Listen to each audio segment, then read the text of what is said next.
Hello friends, welcome to YouTube channel home grown e learning classes. आज हम बात करने जा रहे हैं कैपेसिटर्स के बारे में या फिर इलेक्ट्रॉनिक्स का जो पार्ट 8 था उसके आगे आज हम पढ़ेंगे कैपेसिटर्स के बारे में, वैक्यूम ट्यूब के बारे में, और उसके बाद फिर उन दोनों का कंपैरिजन करेंगे। उसके बाद चैप्टर को क्लोज करेंगे और नेक्स्ट पार्ट में हम पढ़ेंगे इसके क्वेश्चंस और आंसर्स को। बिना टाइम वेस्ट करते हुए आइए शुरू करते हैं कैपेसिटर्स को। ठीक है फ्रेंड्स, कैपेसिटर्स के बारे में पहले देख लेते हैं कैपेसिटर क्या है, कैसे काम करता है, कितने तरह के कैपेसिटर होते हैं, उनका कहाँ कहाँ इस्तेमाल होता है। उसके बाद कि चैप्टर्स में आगे इसका यूज़ और क्वेश्चन पूछा जा सकता है या एग्जामिनेशन में पॉइंट ऑफ व्यू से इसका क्वेश्चन भी पूछा जा सकता है। तो जिसको जो है कि हमें जो है कि फ्रेंड्स जो है कि देखना होगा। फ्रेंड्स, कैपेसिटर्स मेनली कैपेसिटर जो होते हैं चार तरह के होते हैं, लेकिन उसको हम और बाइफरकेट करते जाते हैं और सब डिवाइड करते जाते हैं। उस तरफ निकल के आता है छः कैपेसिटर। छः के छः कैपेसिटर आपके स्क्रीन पे है। Paper capacitor, air capacitor, mica capacitor, electrolytic capacitor, ceramic capacitor और फिल्म कैपेसिटर। ठीक है, माइका कैपेसिटर को ही बोलते हैं क्या पोलराइज कैपेसिटर, और अनपोलराइज कैपेसिटर में ये दोनों कैपेसिटर आते हैं, सेरेमिक और फिल्म कैपेसिटर। ये सारे कैपेसिटर्स जो है फ्रेंड्स अलग अलग जगह यूज़ करते हैं। कैपेसिटर को ही कुछ लोग बोलते हैं कंडेंसर।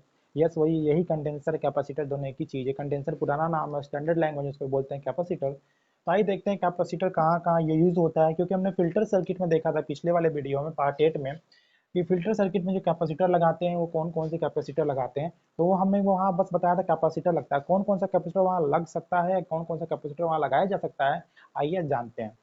ठीक है फ्रेंड्स, पेपर कैपेसिटर वहाँ लगाया जाता है जहाँ पे जिसकी वोल्टेज, जहाँ वोल्टेज 600 से लेके 2000 वोल्ट तक हो। ये डीसी की बात हो रही है फ्रेंड्स। हमें इलेक्ट्रॉनिक्स की बात कर रहे हैं तो हम एसी से ज़्यादा डीसी के बारे में पढ़ेंगे। तो जो कैपेसिटर 2000 वोल्ट डीसी झेल सकता है, वही 600 से लेकर 2000 वोल्ट तक का उसमें वोल्टेज डालने पे भी वो ठीक रह सकता है, ठीक तरह से काम कर सकता है। उस टाइप के कैपेसिटर बोलते हैं क्या, पेपर कैपेसिटर। पेपर कैपेसिटर कहाँ यूज़ करते हैं हम, तो जो कार में जो म्यूजिक सिस्टम होता है, एक बैटरी जो होती है, सिंपल सी बैटरी, तो बहुत ज़्यादा तेज गाना बजता है। कैसे बजता है, ट्रक में जो गाना बजता है, या फिर छोटी सी जो बैटरी हमारे इन्वर्टर में होता है उससे पूरा घर का हमारा चलता है सिस्टम, वो कैसे काम करता है। तो इसी पेपर कैपेसिटर का वहाँ इस्तेमाल करते हैं। और पेपर कैपेसिटर क्या होता है, बहुत ज़्यादा जो है डीसी से बहुत ज़्यादा जो है क्या उसको क्या पावर देता है। पावर देने के बाद क्या बहुत ज़्यादा एम्पलीफाई करता है, उस पावर को एम्पलीफाई करने के बाद बूफर जो होता है एम्पलीफायर, डम डम डम डम जो बजता है वो यहाँ से इससे काम करता है। ठीक है फ्रेंड्स, ये हो गया पेपर कैपेसिटर। इसका वोल्टेज मैंने बता दिया, कहाँ यूज़ करते हैं मैंने बता दिया, फिल्टर सर्किट में भी इसको यूज़ करते हैं। इसी पेपर जहाँ पे 1000 या 600 से जहाँ भी ऊपर वोल्टेज बढ़ेगा डीसी में, हम पेपर कैपेसिटर को यूज़ करेंगे। जो मिनिमम, ठीक है, और जो मिनिमम वोल्टेज डीसी पे यूज़ करते हैं, जैसे कि 6 वोल्ट, 4 वोल्ट, 5 वोल्ट, 3 वोल्ट, उस टाइप के कैपेसिटर जो यूज़ होते हैं वो कैपेसिटर को बोलते हैं माइका कैपेसिटर या इलेक्ट्रोलाइटिक कैपेसिटर। ये बोथ जो कैपेसिटर, सॉरी, इलेक्ट्रोलाइटिक कैपेसिटर वो कैपेसिटर है जो कि 6 वोल्ट से लेके या 4 वोल्ट से लेके अप्रॉक्स 4 वोल्ट से लेके 600 वोल्ट तक का जो वो एनर्जी झेल सकता है। ठीक है फ्रेंड्स, उसको बोलते हैं क्या, इलेक्ट्रोलाइटिक कैपेसिटर। कहने का मतलब क्या है कि अगर इस कैपेसिटर की बात की जाए, ये मैंने इस पॉइंट को समझाया सबसे मैक्सिमम। अब सबसे मिनिमम समझाने जा रहा हूँ इलेक्ट्रोलाइटिक कैपेसिटर को, भी बारी बारी सबको समझाते जाऊंगा। इलेक्ट्रोलाइटिक कैपेसिटर का वहाँ इस्तेमाल करते हैं जहाँ 4 वोल्ट से लेके 630 वोल्ट तक का डीसी, मैं बार बार बोल रहा हूँ डीसी, डीसी पे काम करता है। मैक्सिमम कैपेसिटर डीसी पे काम करता है, कुछ कैपेसिटर एसी पे भी काम करते हैं, कुछ डीसी पे काम करते हैं, कुछ ड्राई कैपेसिटर होते हैं, कुछ हाँ वेट कैपेसिटर होते हैं, कुछ पेपर कैपेसिटर होते हैं। ठीक है, कुछ फिल्म कैपेसिटर, वो अलग अलग सबके कैटेगरी उस हिसाब से। मैं डीसी, ये सारे कैपेसिटर मैं डीसी पे बात करूँ जो डीसी पे वर्क करते हैं। ठीक है, क्योंकि मैं इलेक्ट्रॉनिक्स पढ़ रहा हूँ, इलेक्ट्रिकल का नहीं पढ़ रहा हूँ, या फिर बेसिक इलेक्ट्रिकल इंजीनियरिंग नहीं पढ़ रहे हैं हम लोग, जिस वजह से हम पूरा कैपेसिटर के बारे में बात करें। हम लोग वही कैपेसिटर यहाँ डिस्कस करेंगे जो इलेक्ट्रॉनिक्स में यूज़ की जाती है। ठीक है, आइए। तो ये इलेक्ट्रॉनिक कैपेसिटर वो होता है जो 4 वोल्ट से लेकर 630 वोल्ट तक ही यूज़ करते हैं। वो कहाँ यूज़ करते हैं, ये सबसे बड़ी बात है। तो टर्नर ओनर में जहाँ यूज़ करते हैं, छोटा वोल्ट के लिए जहाँ से एसी से डीसी कन्वर्ट करना हो फिल्टर सर्किट में, रेक्टिफायर में, उस जगह में इस कैपेसिटर को क्या करते हैं बखूबी हम यूज़ कर पाते हैं फ्रेंड्स। ठीक है, चलिए आता है एयर कैपेसिटर।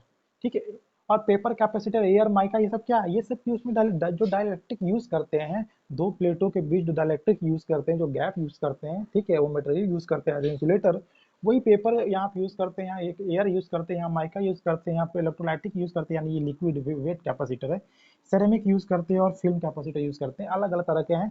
ठीक है, एयर कैपेसिटर कहाँ यूज़ करते हैं फ्रेंड्स, एयर कैपेसिटर वहाँ यूज़ करते हैं जहाँ पे हमको अलग अलग माइक्रोफैराड का पावर चाहिए होता है या फिर कैपेसिटेंस चाहिए होता है, ठीक है। नहीं कभी कहीं पे 2 माइक्रोफैराड हो गया, 0.001 माइक्रोफैराड हो गया, ठीक है। मतलब हमको कैपेसिटेंस वहाँ कंटिन्यूअस वेरिएबल चाहिए होता है, वेरी जो ऐसा कैपेसिटेंस चाहिए जो वेरी करता है, ठीक है। तो इसको बोलते हैं वेरिएबल कैपेसिटर, जो डीसी में यूज करते हैं इसको बोलते हैं वेरिएबल।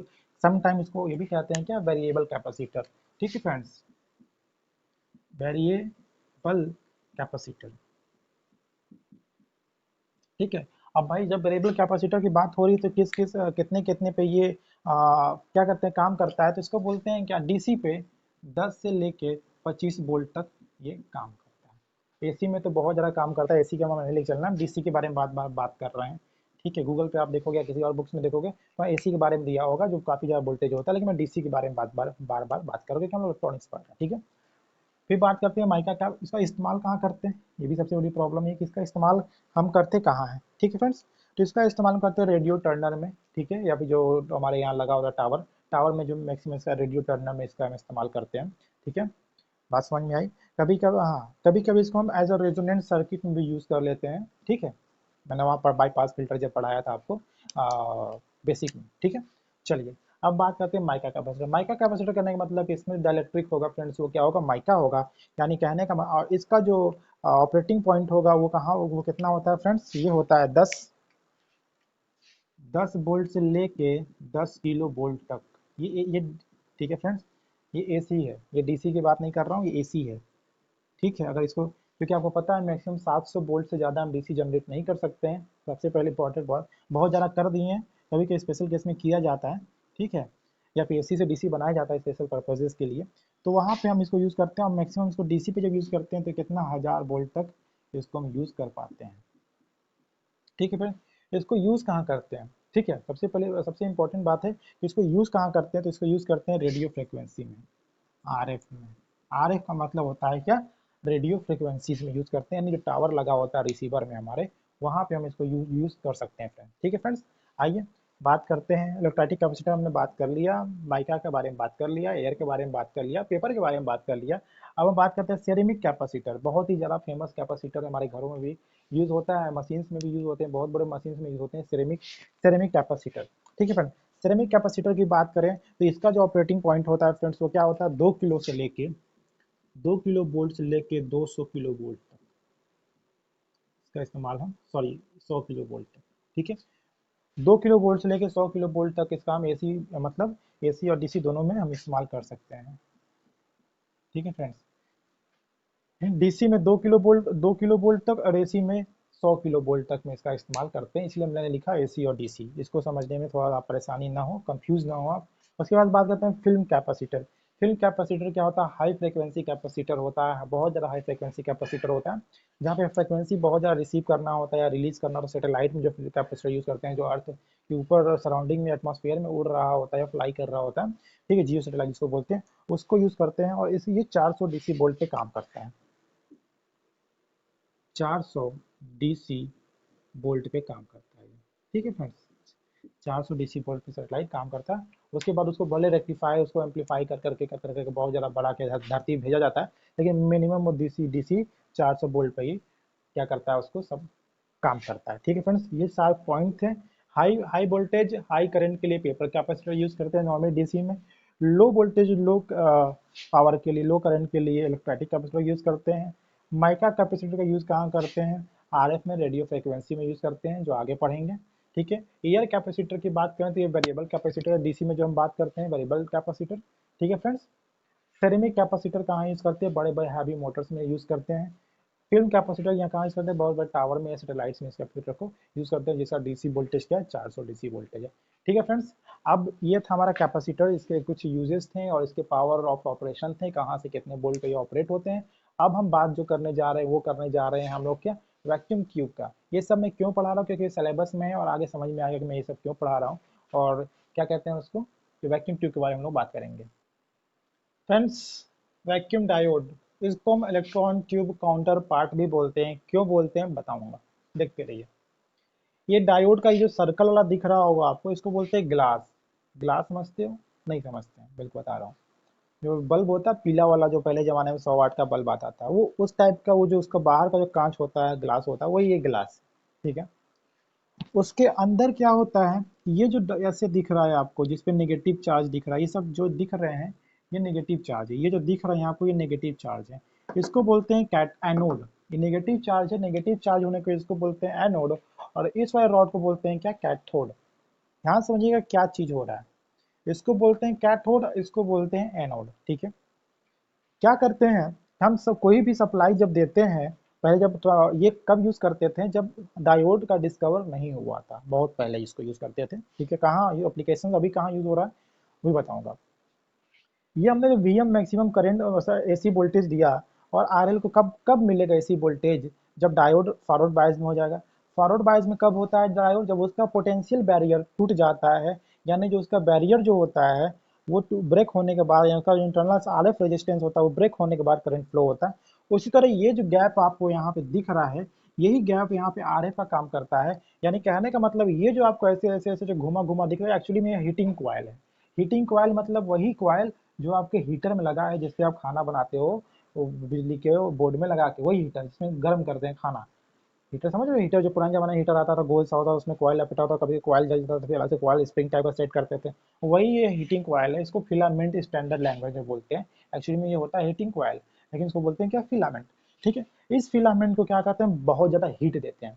किससे देते हैं हीट, बैटरी से हीट देते हैं। कितना वोल्ट तक बैटरी लग जाता होगा भैया, बहुत ज्यादा बैटरी, बहुत एनर्जी लग जाती है, बहुत ज्यादा पोटेंशियल लग जाता है बैटरी का, बहुत ज्यादा वोल्टेज चाहिए होता है इसको हीट करने के लिए। जैसे ही हीट होगा कॉइल, कॉइल हीट होने के बाद क्या होता है कि वो कॉइल में, जैसे ये क्या है, कॉइल है गोल सा, इसमें इसके टच नहीं होगा, इसके अराउंड ये कॉइल रहेगा, ठीक है, इसके टच नहीं होगा, दिख रहा होगा इसमें टच नहीं हो रहा है ये, ठीक है, इसके अराउंड रहेगा, टच नहीं होना है इसको, ठीक है फ्रेंड्स। ये टच नहीं हो रहा है इसमें, वैसे इसके चारों तरफ रहेगा, ठीक है। और वो हीट देगा, इसके हीट, कॉइल के हीट या फिलामेंट के हीट होने से क्या होगा, ये जो एनोड है ये हीट होगा, और हीट होने के बाद क्या होगा, इसमें से इलेक्ट्रॉन जंप करेगा धपाक से यहाँ पे, फिर इसमें से इलेक्ट्रॉन जंप करेगा यहाँ पे धपाक से, इसमें से इलेक्ट्रॉन यहाँ से धपाक से यहाँ जंप करेगा, इसमें से इलेक्ट्रॉन यहाँ से यहाँ जंप करेगा। क्योंकि एनोड है नेगेटिव चार्ज है और कैथोड ये पॉजिटिव चार्ज है, तुरंत जैसे ही इलेक्ट्रॉन एनोड से निकलेगा, ठीक है, धपाक से जो है कि ये कैथोड पॉजिटिव चार्ज यानी भूखा है वो, तुरंत उस इलेक्ट्रॉन को ऐसे खींच लेगा, और क्या होगा कि जब करंट इसमें से ऐसे फ्लो होगा, ऐसे जाएगा और ऐसे करके ये लोड तक हमारे जो करंट क्या है, जो हम करंट देंगे वो करंट क्या लोड के पास पहुंचेगा। कैसे, ये इसमें मेन पर्पस क्या है, अगर हम हीट देंगे तो ही हीट इमिशन जो होता है, वर्क फंक्शन जो आपको पढ़ाया था मैंने, हीट देने से किसी सरफेस इलेक्ट्रॉन इमिट हो जाता है, उसी को बोलते हैं क्या, कि वर्क फंक्शन या एनर्जी, वो एनर्जी जो किसी भी सरफेस से इलेक्ट्रॉन को मूव करा पाए या निकाल पाए, लिबरेट करा पाए। तो यहाँ इस सरफेस से जो लिबरेट कराने में जो एनर्जी लग रही है, जो हीट एनर्जी लग रहा है, जो हीट दे रहा है, ये बैटरी के थ्रू, बैटरी सप्लाई कर रहा है इसको, इतना ज़्यादा हीट दे रहा है कि इलेक्ट्रॉन यहाँ से यहाँ रिलीज हो जा रहा है, इलेक्ट्रॉन यहाँ छोड़ दे रहा है। अब छोड़ने के बाद वही ये कैथोड पॉजिटिव चार्ज, इलेक्ट्रॉन को चाहिए चाहिए उसको, इलेक्ट्रॉन का भूखा है, इलेक्ट्रॉन उसको ले लिया, होने के बाद क्या करंट फ्लो होने लगा, इलेक्ट्रॉन ऐसे मूव कर रहा है, यानी करंट क्या हो रहा है, फ्लो हो रहा है। बात समझ में आई, इलेक्ट्रॉन इधर जा रहा है, करंट ऐसे, यानी करंट ऐसे से फ्लो हो रहा होगा, करंट ऐसे फ्लो हो रहा होगा इस डायरेक्शन, क्योंकि इलेक्ट्रॉन डायरेक्शन ऐसे है, करंट इलेक्ट्रॉन डायरेक्शन तो ऐसे है, करंट डायरेक्शन करंट से होगा उसके अपोजिट होगा, ऐसे होगा, यानी ऐसे जगह तब ना। बात समझ में आ रही है, यानी ये पॉजिटिव हो जाएगा, ये नेगेटिव, और वैसे भी ये एसी है, डीसी नहीं है, और डीसी होता अगर इन द केस डीसी होता तो ये पॉजिटिव होता और ये नेगेटिव होता, अगर हमको इसको डीसी सप्लाई देना होता तो इसके लिए ज़रूरत पड़ती है। तो आप समझ रहे हो कि यार भैया डायरेक्ट सप्लाई दे देते हैं हम, ये डायोड इसका इसका इस्तेमाल क्यों कर रहे हैं, बात समझ नहीं समझ, ठीक है। तो क्यों कर रहे हैं, क्योंकि स्पेशल पर्पज़ होता है इसको यूज़ करने के लिए। ये जो लोड होता है हमारा दूसरे टाइप का लोड होता है, ये यहाँ जो लोड होता है वो हमारे घर का पंखा वंखा नहीं हो, बल्ब नहीं होता है, वो होता है पिक्चर ट्यूब स्क्रीन। जो पहले की जो टीवियाँ होती थी, वो टीवी में वही ये लगा होता था, उसको कितना वोल्टेज चाहिए होता था, यहाँ से हम लोग ऑन तो कर दिए, ये हीट देने की वजह से यहाँ पे क्या होता था, बहुत ज़्यादा पोटेंशियल यहाँ पे देना पड़ता था, वो खुद टीवी अब खुद सिंप्लीफाई करता था, उसमें ट्रांसफार्मर लगा होता रहता था, उसके एम्पलीफाई करने के बाद क्या होता था कि यहाँ पे स्क्रीन पे हमको टीवी में पिक्चर ट्यूब दिखाई देता था। अभी भी इसका इस्तेमाल होता है, कहाँ होता है, अभी इसका इस्तेमाल होता है जीरोक्स मशीन में, जो जीरोक्स करते हैं कॉपी, जिसको बोलते हैं कॉपी करा के ले आओ, उस मशीन में अभी भी इसका हम क्या करते हैं, यूज़ करते हैं, कहीं कहीं अभी भी इलेक्ट्रॉनिक्स में इसका यूज़ है। जैसे फ्रिक्वेंसी रिलीज करने के लिए, टर्नर के लिए यूज़ करते हैं इसको, जो कि आप भी जो टावर होते हैं, सेटेलाइट होते हैं, उन सब में भी अभी भी इसको बहुत थोड़ा हमारा यूज़ करते हैं। क्यों, इसके पहले क्योंकि उसमें डायोड था नहीं, इसलिए इसका यूज़ कर लेते थे, अब डायोड आ गया है, इसलिए इसको पी एन जंक्शन आ गया, इसलिए इसको आप क्या करते हैं, लिबरेट कर देते हैं, हटा देते हैं, ठीक है। इसके क्या क्या ड्रॉबैक है उसके बारे में बात करते हैं। तो पहला ड्रॉबैक ड्रॉबैक ये है या डिसएडवांटेज ये है कि बहुत ज़्यादा एनर्जी चाहिए, बहुत ज़्यादा हीट चाहिए इसको यूज़ करने के लिए, और इसको खाली इस काम के लिए बहुत ज़्यादा हीट एनर्जी क्या वेस्ट हो जाता है, यानी हीट क्या होता है फ्रेंड्स, वेस्ट हो जाता है। ठीक है, दूसरा क्या है, इतना ज़्यादा हीट देने की वजह से कभी कभी क्या ये कांच चटक जाता था, ये कॉइल को रिप्लेस करना पड़ता था, और ये सब वैक्यूम में होता था। ठीक है, और वैक्यूम मतलब किसी ग्लास के अंदर कोई भी कार्यक्रम हो रहा होता है उसको बोलते हैं ट्यूब, ग्लास को एक ट्यूब बोलते हैं इसलिए इसको बोलते हैं ट्यूब। इलेक्ट्रॉन फ्लो हो रहा है इसलिए इलेक्ट्रॉन ट्यूब। काउंटर पार्ट, ये इसका इलेक्ट्रॉन का काउंटर पार्ट है, यानी इलेक्ट्रॉन का काउंटर पार्ट ये है जो कि एक ट्यूब के अंदर हो रहा है, इसलिए इसका नाम पड़ा क्या, इलेक्ट्रॉन ट्यूब काउंटर पार्ट। ठीक है, यहाँ से इसका नाम समझ में आया। पहला जो हीट बहुत ज़्यादा एनर्जी चाहिए होता है, वेस्ट हो जाता है इसको इसके छोटे से पर्पज़ के लिए। दूसरा क्या है कि हीट सेंसिटिव नहीं है, मतलब बहुत ज़्यादा हीट देने के बाद ये काम करता है, किसने, हीट सेंसिटिव नहीं, बहुत कम सेंसिटिव, यानी सेंसिटिव है ही नहीं, हीट सेंसिटिव नहीं है। ठीक है, सेंसिटिव नहीं है, सेंसिटिव हीट नहीं।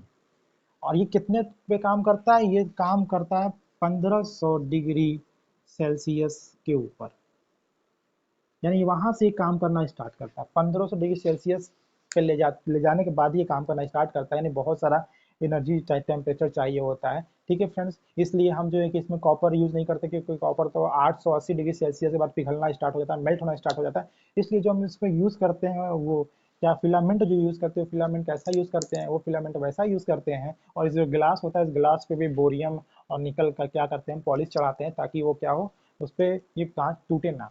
और दूसरी चीज़ इसका जो यूज़ करते हैं, बोरॉन निकल का यूज़ करते हैं, या थोरियम का यूज़ करते हैं। ठीक है, टंगस्टन थोरियम का यूज़ करते हैं इस फिलामेंट को बनाने में, जिसका जो मेल्टिंग पॉइंट होता है 2700 कैल्विन होता है, बहुत ज़्यादा, इससे बहुत ज़्यादा होता है। ठीक है, इसलिए उसका हम इस्तेमाल करते हैं फिलामेंट में। ये दो तीन पॉइंट था।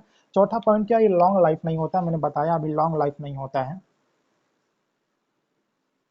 इसकी लॉन्ग लाइफ इसलिए नहीं है, भैया इतना ज़्यादा हीट देने के बाद अगर जब से ही इसको ब्रेक करेंगे, काम में नहीं लेंगे, कहीं ना कहीं कुछ ना कुछ डैमेज आ जाता है। इतना ज़्यादा 15 डिग्री सेल्सियस हीट कोई कैसे सह सकता है, फिर भी सहने के बाद थोड़ा मोड़ा कितना भी साइंस यूज़ कर ले, इसको ऑक्साइड से इसको पॉलिश कर ले, इसको पॉलिश कर ले, फिर कहीं ना कहीं कोई कसर रह जाती है, जिसकी वजह से क्या लॉस हो जाता है, इतना ज़्यादा एनर्जी लॉस हो जाती है। ठीक है फ्रेंड्स, और कहने का मतलब क्या है कि इसको बहुत ज़्यादा टेम्परेचर, बहुत ज़्यादा वोल्टेज देना पड़ता है, इसको हीट करना पड़ता है, तब जाके क्या ये काम में आता है। यही था वैक्यूम ट्यूब, इसको समझाना जरूरी था। बिना इसके जाने हम ये नहीं बता सकते थे, या बाइफरकेट नहीं कर सकते थे कि कौन बेहतर बेटर है, या तो क्रिस्टल या फिर वैक्यूम। ठीक है, पीएन जंक्शन क्रिस्टल या फिर पीएन क्रिस्टल। क्यों क्रिस्टल मतलब क्या होता है, पीएन जंक्शन को क्रिस्टल भी बोलते हैं, क्रिस्टल डायोड। क्रिस्टल मतलब वो सॉलिड मैटर जिसमें कि इलेक्ट्रॉन को क्या होता है, या जो उसके एटम्स होते हैं वो प्रॉपर्ली अरेंज होते हैं, प्रॉपर्ली अरेंज होते हैं तो उनके एटम्स, और दूसरे वो सॉलिड होने चाहिए, जो सॉलिड होंगे तो प्रॉपर्ली अरेंज हो जाते हैं, उन्हीं को क्रिस्टल बोलते हैं। और पीएन जंक्शन बखूबी भी ये फंक्शन, ये चीज़ प्रॉपर्टीज जो होती पाई जाती है। ठीक है फ्रेंड्स, ठीक है, बहुत ज़्यादा एनर्जी फॉर्म वेस्ट होता है in the form of heat, ये सब चीज़ें मैं बता चुका हूँ। आइए बात करते हैं क्रिस्टल डायोड और इनके दोनों के बीच कंपैरिजन को समझते हैं, और समझने के बाद देखते हैं। फ्रेंड्स आइए देखते हैं क्रिस्टल डायोड के बारे में, उसके एडवांटेज के बारे में समझते हैं, एडवांटेज क्या क्या है।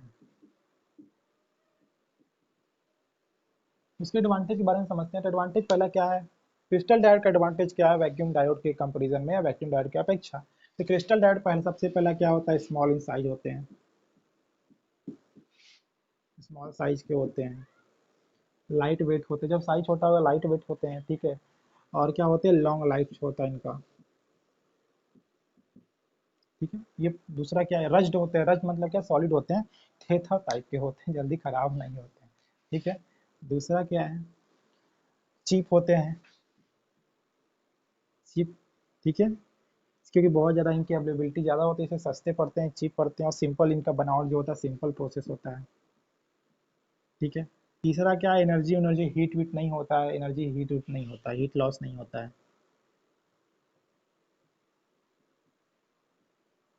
हीट लॉस नहीं होता है। ठीक है फ्रेंड्स, ये सब कुछ चीज़ें हैं। ठीक है, और लेस एनर्जी चाहिए होता है इनको जो है कि यूज़ करने के लिए, लेस एनर्जी चाहिए होता है फ्रेंड्स इनको यूज़ करने के लिए। ठीक है, मतलब थोड़ा सा वोल्टेज दिया, वी नॉट इतना वोल्टेज दिया, पोटेंशियल बैरियर टूटा, काम शुरू हो गया, हमारा फंक्शन शुरू हो गया। ठीक है फ्रेंड्स, ये कुछ 3 पॉइंट थे जो इसके एडवांटेज थे। भाई एडवांटेज डिसएडवांटेज भी तो होंगे, आई डिसएडवांटेज भी देख लेते हैं। चलिए,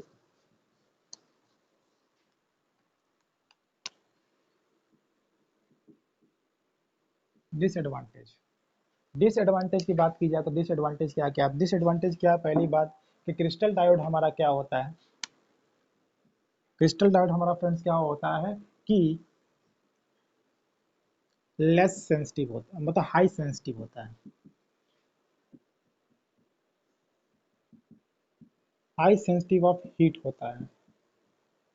थोड़ा सा हीट देंगे तो करंट क्या होगा, लगेगा बढ़ने, ठीक है फ्रेंड्स।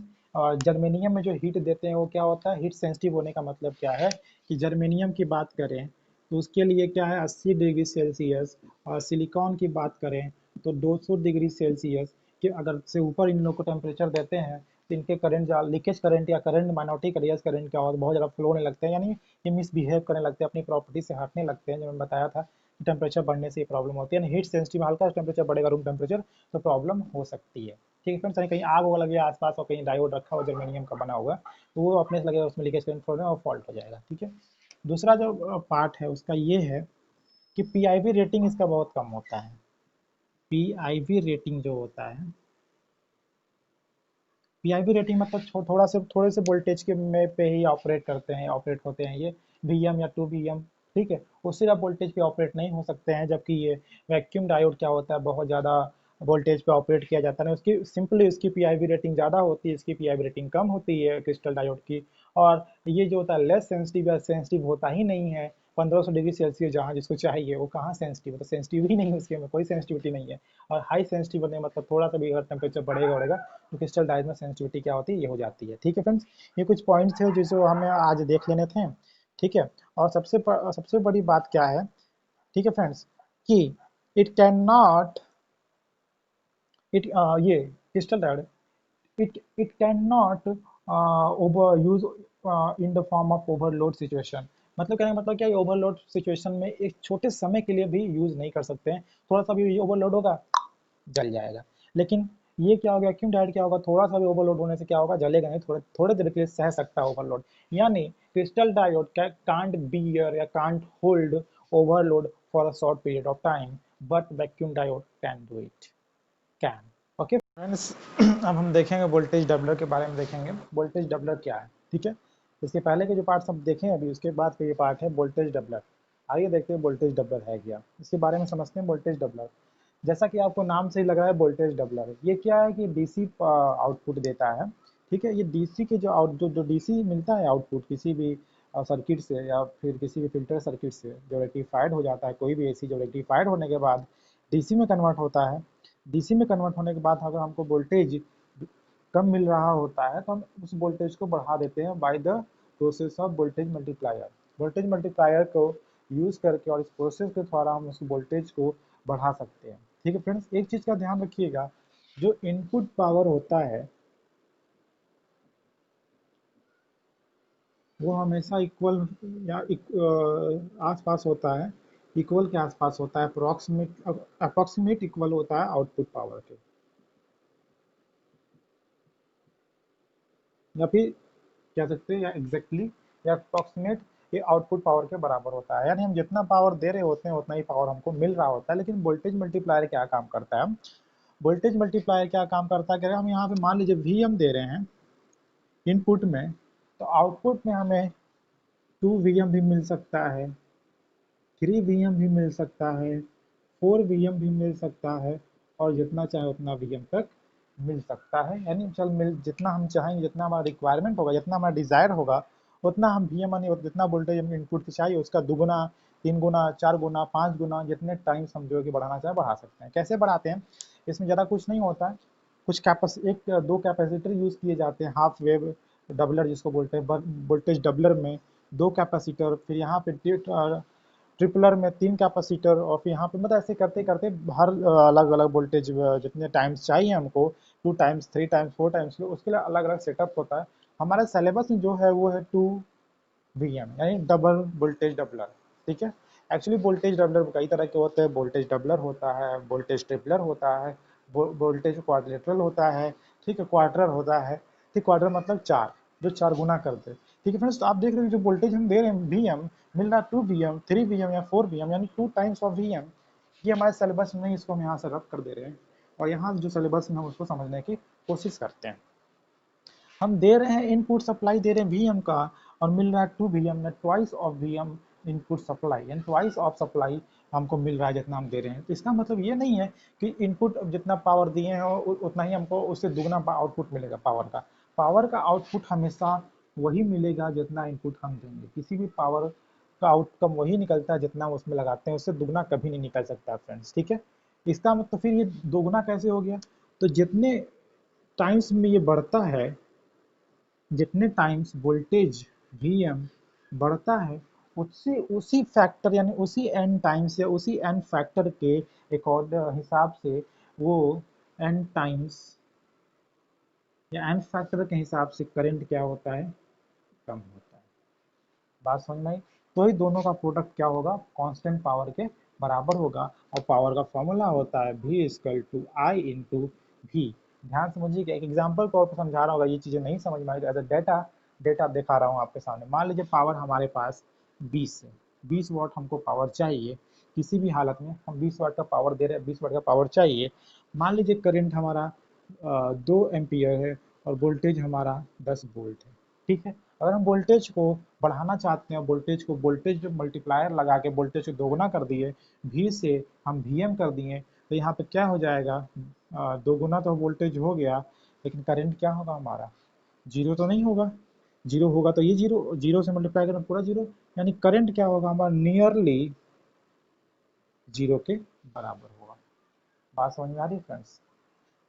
तो ऐसी ऐसे ही इसी टाइम पे इसी प्रोसेस पे क्या काम करता है, सॉरी, करंट हमारा क्या हो जाएगा यहाँ पे, करंट हमारा क्या हो जाएगा, 1 एम्पियर हो जाएगा। यहाँ 2 एम्पियर करंट था, हमारा करंट क्या हो गया, 1 एम्पियर हो गया।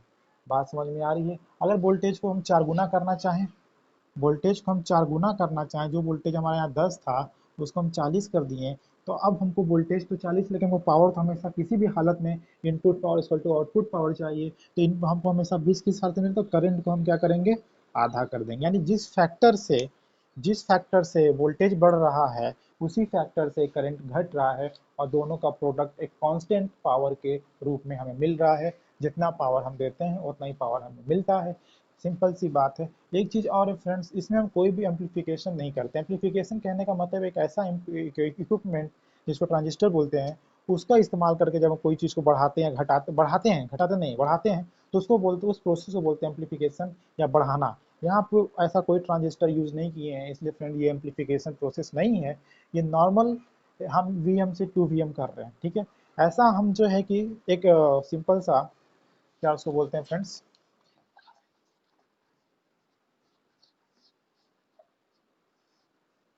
ट्रांसफार्मर लगा के भी हम कर सकते थे। स्टेप अप ट्रांसफार्मर लगा के भी VM देते हैं और उसका दुगना कॉइल इधर रखते हैं, तो ट्रांसफार्मर जैसा काम करता है। ऐसे ऐसे ऐसे कॉइल हमारा हो जाता है ट्रांसफार्मर का, और ये वाला ट्रांसफार्मर ऐसे ऐसे ऐसे, इसका कॉइल थोड़ा ज़्यादा हो जाता, इसका कॉइल का रेशियो 1, इसका कॉइल का रेशियो 2, तो यहाँ पे मिलेगा VM और यहाँ पे मिलेगा 2 VM। लेकिन करंट का क्या, यहाँ करंट अगर I है तो यहाँ करंट क्या होगा, I/2।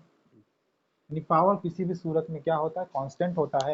लेकिन इतना बड़ा सेटअप हो जाता है, बहुत बड़ा सेटअप हो जाने या बहुत महंगा सेटअप, एक्सपेंसिव और हैवी, और साइज भी हैवी, वेट भी हैवी, बहुत ज़्यादा एरिया कवर भी करता है, इसको प्रोटेक्शन के लिए बहुत चीज़ें चाहिए होती हैं। तो ये बहुत सारा इसका डिसएडवांटेज है, जिस वजह से हम इसको यूज़ न करके वोल्टेज मल्टीप्लायर टाइप के सर्किट का इस्तेमाल करते हैं। इसीलिए इसको हम यूज़ नहीं करते, क्योंकि बहुत ज़्यादा एक्सपेंसिव ये हो जाता है, ठीक है फ्रेंड्स। और हम वोल्टेज मल्टीप्लायर का मैक्सिमम यूज़ DC में करते हैं, DC इलेक्ट्रॉनिक सर्किट में यूज़ करते हैं, ठीक है। DC मैक्सिमम इलेक्ट्रॉनिक सर्किट में यूज़ होता है, इसलिए वोल्टेज मल्टीप्लायर का हम यहाँ पे यूज़ करते हैं। और कोई कहे कि टू सिंपल सा हम VM सप्लाई दे रहे हैं या 1 गुना वोल्टेज दे रहे हैं, मिल रहा 2 गुना 4 गुना 3 गुना, जैसा जो हमें चाहिए उस हिसाब से हम उसको सर्किट को मॉडिफाइड करते हैं, उसमें कैपेसिटर लगाते हैं, उतने नंबर ऑफ कैपेसिटर्स लगाते हैं। हाँ, कौन से पेपर कैपेसिटर लगाना है, हाँ, इलेक्ट्रोलाइटिक कैपेसिटर लगाना, ये वीडियो मैंने बना चुका हूँ, मतलब इसी वाले पार्ट में आप कैपेसिटर बारे में पढ़ा चुका हूँ, वहाँ से आप देख सकते हो। तो किस टाइप का कैपेसिटर वहाँ यूज़ होगा, उस टाइप की किस टाइप फ्रिक्वेंसी चाहिए हमें, उससे हमारे अकॉर्डिंग, हमारे नीड्स के अकॉर्डिंग जो है फ्रेंड्स क्या होता है, हम जो है कि वोल्टेज को डबलर को या वोल्टेज मल्टीप्लायर को बनाते हैं, ठीक है। हमारे सिलेबस में है फ्रेंड्स वो क्या, वोल्टेज डबलर, ठीक है फ्रेंड्स, वोल्टेज डबलर। वो भी कैसा voltage doubler friends, half wave voltage doubler, half wave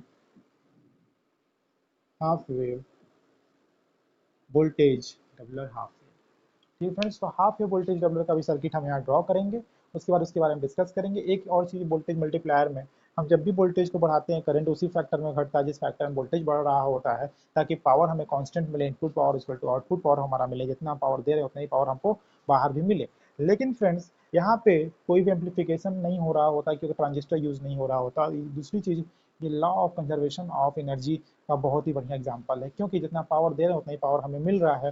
कुछ पावर क्या लॉस हो जाते हैं कैपेसिटर्स में और डायोड में, बाकी सारे के सारे पावर उनको मिलते हैं। ठीक है फ्रेंड्स, थोड़ा क्योंकि आर एफ होगा, रेजिस्टेंस होगा जो 1 ओम से 25 ओम तक होता है, उसमें थोड़ा ना पावर लॉस होगा। कैपेसिटर में थोड़ा पावर लॉस होता है, ठीक है, क्योंकि उसका कैपेसिटेंस होता है।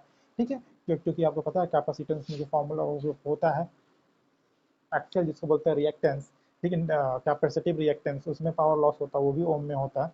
तो ये सब चीज़ें वहाँ पे पावर लॉस होता है, तो उसके बारे में हम बताया कि वो loss of conservation of energy को अच्छे से होल्ड कर पाता है, यानी उसको अच्छे से फॉलो कर पाता है। आइए हम देखते हैं voltage doubler, half wave voltage doubler के सर्किट को, और उसके बाद ड्रॉ करेंगे हम friends. Friends, voltage doubler, half wave voltage doubler का यहाँ पे सर्किट हमने ड्रॉ किया है। हम इसको बारीकी से समझेंगे। पहले इसके सेटअप को समझ लेते हैं, क्या क्या कैसे है, फिर उसके ऑपरेशंस को समझेंगे, एप्लीकेशंस को समझेंगे, एडवांटेज को समझेंगे, डिसएडवांटेज को समझेंगे। फिर हमारा टॉपिक खत्म होगा और साथ ही इसके साथ चैप्टर्स भी खत्म होगा, जिसके बाद हम फिर इस चैप्टर का क्वेश्चन आंसर करेंगे फ्रेंड्स, जो कि डिजिटली होगा। ठीक है फ्रेंड्स, आइए बात करते हैं। हमने एसी सप्लाई दिया Vm, मैक्सिमम वोल्टेज यानी पीक वोल्टेज को हम यहाँ पे देते हैं, कभी कभी Vs पीके भी लिख देते हैं ऐसे करके, Vs और पीके। पीके मतलब पीक, और Vs मतलब जो भी सप्लाई हम दे रहे हैं वोल्टेज सप्लाई। ठीक है, इसी को बोलते हैं Vm यानी मैक्सिमम वोल्टेज। ठीक है फ्रेंड्स, तो मैक्सिमम वोल्टेज हमारा Vm है, हमने Vm दिया। ध्यान समझिएगा, पूरा प्रोसेस समझाने जा रहा हूँ। ठीक है, देखिएगा, मान लीजिए पॉजिटिव साइकिल है या नेगेटिव साइकिल है। ठीक, नहीं दिख रहा होगा आप लोग को, ये पॉजिटिव है और ये नेगेटिव है। ठीक है, पॉजिटिव हाफ में क्या होगा, करंट ऐसे मूव करेगा, ऐसे जाएगा, ध्यान समझिएगा, ऐसे जाएगा करंट, इसको चार्ज करेगा, इसको तब तक C1, ये कैपेसिटर है, ये कैपेसिटर C1, ये कैपेसिटर C2, ये डायोड D1, ये डायोड D2, या लोड सर्किट है, ये लोड जहाँ चाहिए हमको ये करंट। ठीक है, ये जो Vm है, इस कैपेसिटर C1 को तब तक चार्ज करेगा जब तक ये कैपेसिटर पूरा फुल Vm के बराबर चार्ज ना हो जाए। जैसा ही ये Vm के बराबर चार्ज हो जाएगा फ्रेंड्स, उसके बाद क्या होगा देखते हैं। ठीक है, जैसे ही Vm के बाद ये चार्ज हो जाएगा, चार्ज हो गया, वेरी गुड। चार्ज होने के बाद ये और ये दोनों क्या होगा, सीरीज में हो जाएगा, यानी ये भी Vm देने फिर सप्लाई करेगा RL को, और ये भी चार्ज होने के बाद ये भी Vm RL को सप्लाई करेगा। ठीक है, जैसे ही करंट आगे बढ़ेगा, ये पॉजिटिव जा रहा है तो ये नेगेटिव हो, ये पॉजिटिव हो जाएगा और नेगेटिव हो जाएगा, क्योंकि हमारा करंट ऐसे निकल रहा है। ठीक है फ्रेंड्स, करंट हमारा ऐसे निकल रहा है, ये पॉजिटिव से नेगेटिव करंट जाता है, तो ये भी जो कैपेसिटर का जो पोलैरिटीज होगा पॉजिटिव से नेगेटिव हो जाएगा, और करंट ऐसे में ऐसे जाएगा। जब यहाँ जाएगा तो इस रास्ते पे, इस पॉइंट पे जो दिखा यहाँ पॉइंट, इस पॉइंट पे उसको दो रास्ता मिलेगा, सीधे जाने के लिए, नीचे जाने के लिए। जब देखते हैं नीचे आएगा वो, तो देखिएगा कि ये रिवर्स बायस्ड डायोड है, D1 डायोड जो रिवर्स बायस्ड है वो, यानी ये ऑफ सिचुएशन में है। ये ऑफ सिचुएशन में यानी इसका होना ना होना बराबर है, यानी ये क्या है, यहाँ से गेट टूट गया है क्योंकि रिवर्स बायस यानी ऑफ मोड पे है, यानी है नहीं, वो टूटा है। तो ये करंट यहाँ ना जाके पूरा पूरा करंट यहाँ फ्लो होगा, यहाँ एक भी करंट नहीं जाएगा। और ये करंट देखिएगा फॉरवर्ड बायस में है, ये करंट यहाँ जाएगा, और इस पॉइंट पे आपको पता है कि इस पॉइंट पे भी करंट दो पार्ट में डिवाइड होगा, कुछ करंट यहाँ जाएगा, कुछ करंट यहाँ जाएगा। ठीक है फ्रेंड्स, लेकिन जो वोल्टेज यहाँ मिलेगा वही वोल्टेज यहाँ मिलेगा, मतलब जो वोल्टेज C2 को मिलेगा वही वोल्टेज लोड को मिलेगा, क्योंकि लोड हमारा C2 के पैरेलल में है, या C2 लोड के पैरेलल में है। ठीक है, ध्यान समझिएगा। ठीक है, अगर सर्किट को अच्छे से ड्रॉ करें तो सर्किट ऐसे हो, क्योंकि ये रिवर्स बायस इसका होना ना होना बराबर है, इसको हटा देते हैं। ठीक है, ये ऑफ हो गया, इसको हटा दिए। ये चार्ज, ये Vm सप्लाई कंटिन्यू दे रहा है, ये क्योंकि भाई सप्लाई बिजली है, जो मेन सर्किट मेन से उससे हम सप्लाई दे रहे हैं। Vm इसको तब तक चार्ज करेगा C1 को जब तक ये Vm तक ना पहुंच जाए, यानी कैपेसिटर फुल्ली Vm तक ना चार्ज हो जाए। उसके बाद दोनों मिल के, क्योंकि वो कंटिन्यू सप्लाई हाफ वेव की बात कर रहे हैं, तब तक वो कंटिन्यू सप्लाई देता रहेगा, तो एक Vm यहाँ से मिलेगा, एक Vm यहाँ से, यानी इस डायोड को कितना Vm मिलेगा, 2 Vm मिलेगा, यानी ट्वाइस ऑफ Vm मिलेगा, क्योंकि ये दोनों सीरीज में हो जाने से ऐड हो जाएगा। और इन दोनों का जितना वोल्टेज होगा वही वोल्टेज इसको मिलेगा, वही वोल्टेज इसको मिलेगा, क्योंकि इन दोनों के पैरेलल में ये भी है, ये भी है, क्योंकि बीच में कुछ है ही नहीं। बात समझ आ रही है? तो क्या होगा कि इस वाले को चार्ज, ये भी टू, एक वीएम यहाँ, एक वीएम यहाँ, दोनों मिलकर 2 वीएम हो जाएंगे। यानी यहाँ जो वोल्टेज मिलेगा फ्रेंड्स, वो वोल्टेज मिलेगा 2 वीएम, और यही 2 वीएम वोल्टेज इसको भी मिलेगा, यानी इस लोड को मिलेगा, लोड को भी कितना मिलेगा, 2 वीएम। यानी हम दिए हैं वीएम, मिल रहा है 2 वीएम। क्यों? क्योंकि कैपेसिटर पहले चार्ज हुआ, चार्ज जब हो रहा था तो करंट आगे नहीं बढ़ रहा था, थोड़ा रुक के हमको करंट मिल रहा था, लेकिन उसके बाद जैसे ही ये चार्ज हो गया तुरंत हमको सप्लाई मिलने लगा। बात समझ में आ रही है? जब तक ये चार्ज नहीं होगा करंट आगे बढ़ेगा नहीं, चार्ज होने के बाद करंट आगे बढ़ा। कब तक चार्ज होगा? जब तक कि इसके वोल्टेज के बराबर इसका वोल्टेज ना हो जाए। ये दोनों वोल्टेज मिलके इस कैपेसिटर को भी चार्ज करेंगे, क्योंकि पैरेलल में है, और इसको इसको भी चार्ज करेंगे, क्योंकि सेम ये दोनों आपस में पैरेलल में है। जो वोल्टेज इसको मिलेगा वोल्टेज इसको मिलेगा, और ये 2 वीएम से चार्ज होगा, और ये 2 वीएम इसको वोल्टेज मिलेगा। यहाँ तक आप समझ गए हैं? चलिए, अच्छी बात है। आइए हम नेक्स्ट देखते हैं। ठीक है फ्रेंड्स, आइए देखते हैं। ये सर्किट समझ में आया? चलिए अब हम इसको रब करते हैं। क्यों कर रहे हैं समझाता हूँ, अच्छे समझाता हूँ, ताकि हौच पौच ना हो जाए। ठीक है,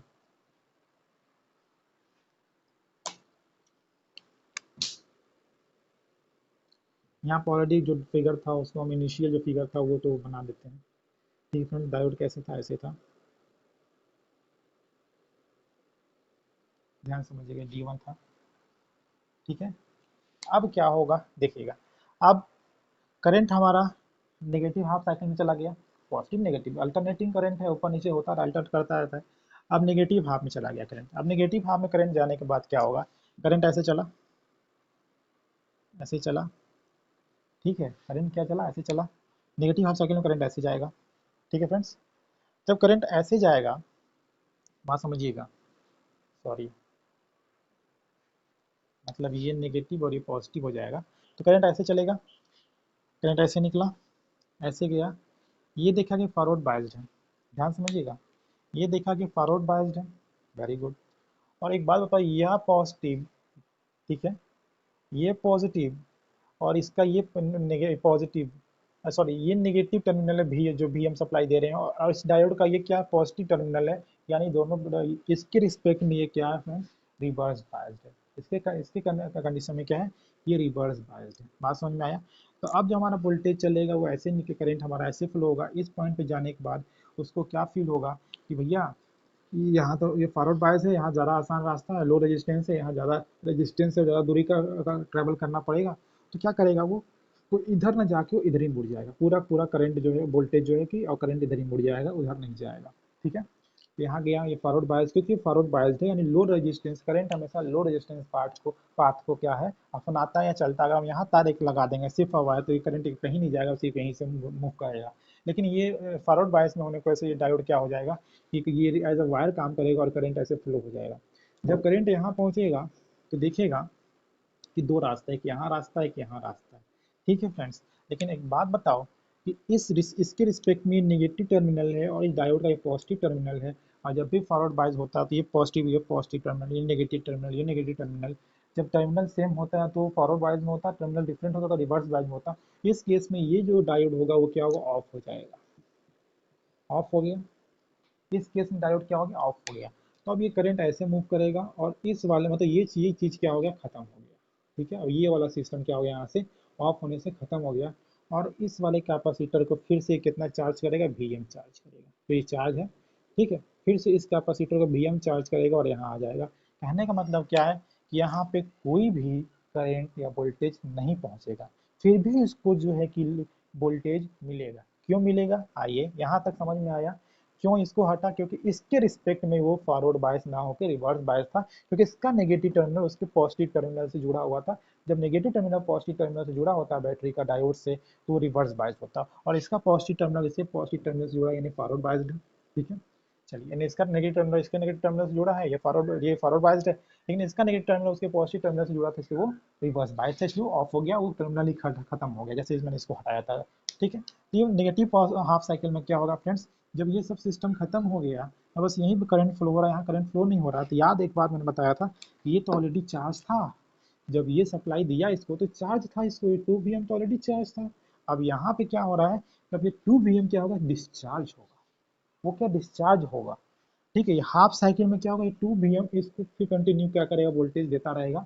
कब तक देता रहेगा, जब तक कि इसको 2 वी इसका वोल्टेज क्या हो, कम ना, खत्म ना हो जाए, ठीक है। तो धीरे धीरे धीरे वोल्टेज इसको देता रहेगा, तो इसका वोल्टेज क्या कम होता रहेगा, और ये यूज करता रहेगा। तो यही जैसे ही खत्म होने वाला रहेगा, वैसे ही तुरंत फिर से वो एसी करंट का उसका फेज चेंज होगा, अल्टरनेट होगा, फिर से वो करंट इसमें ऐसे जाने लगेगा, फिर से ये वी और ये वी मिलकर फिर से 2 वी करता है, फिर इसको क्या होता है कि ये इसको फिर से वो 2 वी मिलेगा, यानी इसको कंटिन्यूअस लोड को क्या 2 वी वोल्टेज उसको मिलेगा, दुगुना वोल्टेज जितना हम दे रहे हैं उससे दुगुना वोल्टेज मिलेगा इसका, ठीक है। ये थे इसके कुछ बेसिक्स, आइए इसके बारे में कुछ समझते हैं, ठीक है। ये था इसका वर्किंग प्रिंसिपल, कंस्ट्रक्शन ऑपरेशन जो भी कह लो, ये था। इसका यूज़ कहाँ करते हैं, इसका यूज़ एप्लीकेशन जो करते हैं, यूज़ करते हैं जीरोक्स मशीन में, अभी इसको यूज़ करते हैं, और भी कई जगह यूज़ करते हैं, लेकिन बेसिकली इसको जीरोक्स मशीन में या टर्नर में भी इसको यूज़ किया जाता है, ठीक है।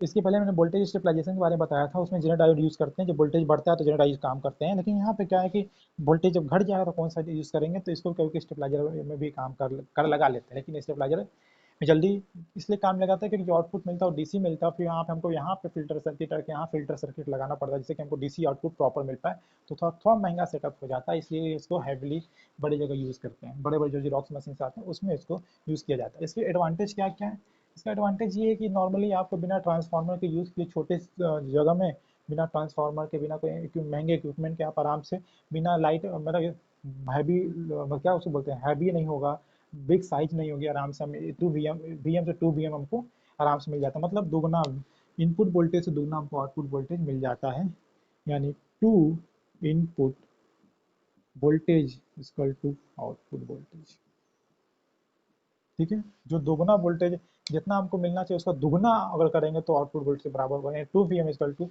2 वी यानी वी दे रहा, 2 वी को मिल रहा है, जो हमको चाहिए दुगना वो मिल गया, इसको बोलते हैं वोल्टेज डबलर, ठीक है फ्रेंड्स। हाफ वेव मतलब हाफ वेव में काम करेगा, ऊपर ऊपर चलता रहेगा, दोनों साइकिल में ये काम नहीं करेगा, दोनों साइकिल में काम नहीं करने का मतलब क्या, यहाँ कि ये फॉरवर्ड बायस में इसमें काम कर रहा था, इसको चार्ज किया, सेकंड वाले में क्या हुआ कि इसमें ये खुद ही जो कनेक्शन कट गया, और इस कैपेसिटर C2 से इसको जो है कि डिस्चार्ज, ये कैपेसिटर डिस्चार्ज होकर इसको क्या कर रहा है, सप्लाई दे रहा है, ठीक है फ्रेंड्स। इस जो जो टाइम लग रहा है इसको इसको डिस्चार्ज होने में, यानी ये इस कैपेसिटर C2 को RL को सप्लाई देने में जो भी एनर्जी लॉस हो रही हुई है, उसकी जितना एनर्जी लॉस होने में जितना टाइम लग रहा है, उसी टाइम को बोलते हैं टाइम कांस्टेंट। उस टाइम कांस्टेंट को कैसे निकालते हैं, बेसिक्स में मैंने बताया था, टाइम कांस्टेंट RC सर्किट का क्या होता है, आर और सी सर्किट क्या होता है, आर और सी, आर इक्वलेंट और सी भी इक्वलेंट, ठीक है।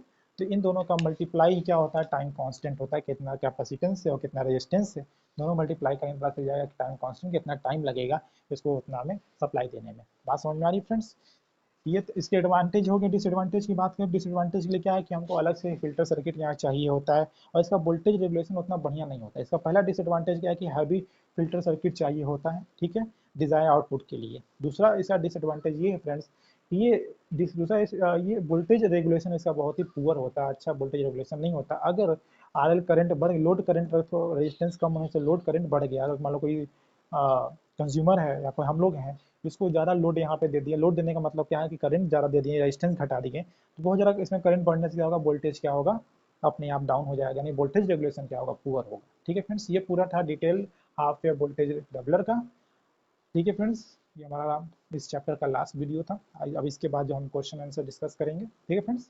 तब तक के लिए मिलते हैं नेक्स्ट वीडियो में। जो हमारा वीडियो होगा वो फुल्ली डिजिटल होगा, ठीक है फ्रेंड्स, और क्वेश्चन आंसर का उसको सॉल्व किया जाएगा। हम लोग पूरे चैप्टर्स के क्वेश्चन MCQ को देखेंगे, लगभग 50 क्वेश्चन के आसपास हैं, ठीक है, पर 4-5 क्वेश्चन ऊपर नीचे। फिर मिलते हैं फ्रेंड्स बिना टाइम को वेस्ट किए नेक्स्ट वीडियो में। तब तक के लिए जय हिंद, जय भारत। देखते रहिए, स्टे ट्यून विद अस।